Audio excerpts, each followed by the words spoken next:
Welcome to Nabadarpan YouTube channel. সকলকে স্বাগত জানাই নবদর্পণ ইউটিউব চ্যানেলে।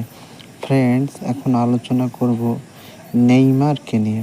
Neymar da Silva Santos junior, সাধারণত নেইমার নামেই পরিচিত, একজন ব্রাজিলীয় পেশাদার ফুটবলার যিনি সৌদি ক্লাব আল হিলাল এবং ব্রাজিল জাতীয় দলের হয়ে একজন ফরওয়ার্ড বা উইঙ্গার হিসাবে খেলেন।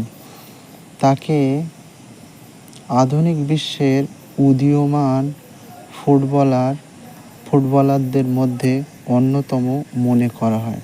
নেইমার 19 বছর বয়সে 2011 এবং 2012 সালে দক্ষিণ আমেরিকার বর্ষসেরা ফুটবলার নির্বাচিত হন। 2011 সালে নেইমার